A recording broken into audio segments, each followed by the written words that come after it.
গোবিন্দ, কোন ভক্ত নাকি নয়নের জলে কেঁদে কেঁদে তোমায় ডাকলে নাকি তুমি সেই ভক্তির ডাকে সাড়া দাও। একবার দেখা দাও না মাধব, একবার দেখা দাও। তুমি নাকি ভক্ত বাঞ্ছা গল্প তরু, ওই প্রাণনা হরি বল হরি বল। একবার দেখা দাও মাধব, একবার দেখা দাও। সরস্বতী বনে যখন আমার তুলসী খাচ্ছে, গোবিন্দ গোবিন্দ বলে, দেখুন মা, কোন ভক্ত যদি প্রেম ভক্তি অনুরাগ দিয়ে আমার ভগবানকে ডাকতে পারে, ভগবান কি সেই ভক্তিটাকে সাড়া না দিয়ে থাকতে পারে? সরস্বতীর বনে সুবলের কাছে দাঁড়ায় আছে, তুলসী আগে বাড়িয়ে কথা বলতে পারছেন। ওই যে রাধে বলেছে, নারী হয়ে নারীর মান হারাস না। আগে বাড়িয়ে কথা বলতে পারছে না মা। আজ কি করলে?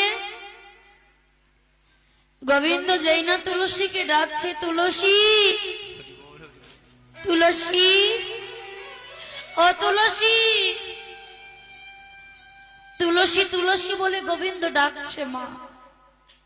তুলসী কানে শুনতে পাচ্ছে, কিন্তু আজ ডাকে সাড়া দিচ্ছে না। বলছে, গোবিন্দ আজ তুমি ডেকে দেখো, ডাকলে সাড়া না পেলে কতটা কষ্ট হয়। আজ তুমি নিজে ডেকে দেখো।